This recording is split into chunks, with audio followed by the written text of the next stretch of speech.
Hello bank aspirants, मैं आप सब लोगों का स्वागत करता हूँ मेरे अपने यूट्यूब चैनल पे सीएससी वाला। तो कैनरा बैंक की मेरिट लिस्ट आ गई है और बहुत लोगों का सिलेक्शन हो गया। जिन जिन लोगों का सिलेक्शन हो गया वो सब लोग मेरे चैनल को लाइक करें, सब्सक्राइब करें।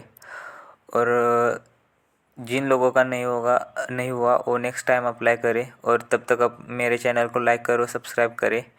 अगली बार जब भी वैकेंसी निकल के आएगी तो मैं सब लोगों को इन्फॉर्म कर दूंगा। तो आप इस समय मेरे चैनल को लाइक और सब्सक्राइब करें। जिन लोगों का सिलेक्शन हो गया उनके लिए नेक्स्ट प्रोसेस क्या है अब मैं बताने वाला हूँ। तो जिन जिन लोगों का मेरिट लिस्ट में नाम आया उन लोगों को इंटर डॉक्यूमेंट वेरिफिकेशन का डेट 25/11 या 26/11 आ गया होगा।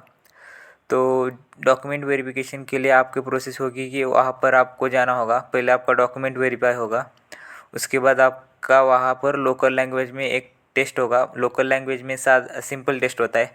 वहाँ पर आपको पैराग्राफ रीड करने बोलते हैं या पैराग्राफ लिखने बोलते हैं या फिर लोकल लैंग्वेज ट्रांसलेट करने बोलते हैं आप सब लोगों को।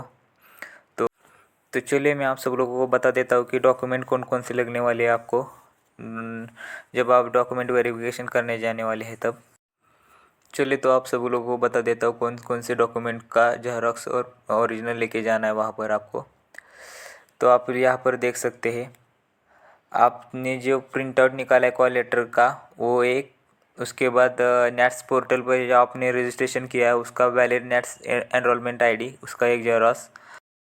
और एक ज़रूरी बात, जिन लोगों के पास डिग्री का सर्टिफिकेट नहीं है वो अपना प्रोविजनल डिग्री सर्टिफिकेट ले जाकर वहाँ पर अपना डॉक्यूमेंट वेरिफिकेशन कर सकते हैं। तो चलिए, जिन जिन लोगों का सिलेक्शन होगा उनके लिए कॉन्ग्रेचुलेशन। और जिन जिन लोगों का डॉक्यूमेंट वेरिफिकेशन रह गया है, जिनके पास डॉक्यूमेंट नहीं मतलब डिग्री सर्टिफिकेट नहीं है, जिनके पास प्रोविजनल सर्टिफिकेट नहीं है या फिर और कोई डॉक्यूमेंट नहीं है, या फिर जो लोग डॉक्यूमेंट वेरिफिकेशन करने नहीं गए बाय चांस उनका रह गया क्योंकि अपने पर्सनल इश्यू की वजह से, तो वो लोग क्या करें नेक्स्ट मैं आप सब लोगों को नेक्स्ट बताने वाला हूँ।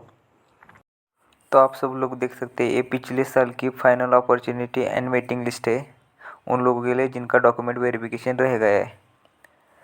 तो यहाँ पर क्लियरली मेंशन किया गया है कि कैनरा बैंक की तरफ से some of the candidates failed to attend और failed to submit requisite documents in support of their candidates.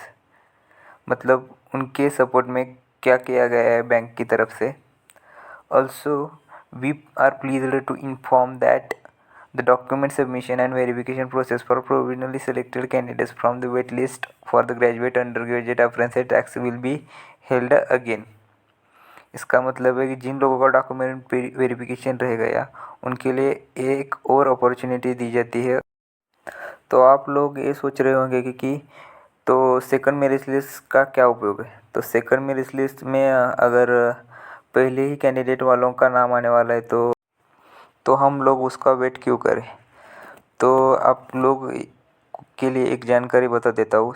ये जो मेरिट लिस्ट आती है उनमें कभी कभी ऐसा होता है कि और वैकेंसी निकल के आती है और वैकेंसी नंबर बढ़ जाता है, उसके लिए फिर कैंडिडेट लगते हैं, उसके लिए न्यू कैंडिडेट का भी सिलेक्शन हो जाता है।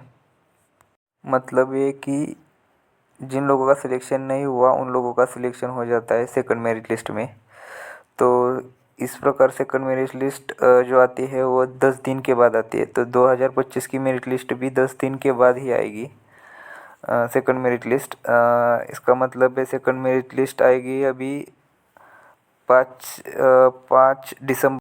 अगर आप लोगों को ये जानकारी अच्छी लगी तो मेरे चैनल को लाइक और सब्सक्राइब करें और मैं आप लोगों तक सही जानकारी पहुंचाने की पूरी कोशिश करूंगा। जब भी न्यू वैकेंसी निकल के आएगी तब मैं आप लोगों को इन्फॉर्म करूंगा। तो सब्सक्राइब कर लो।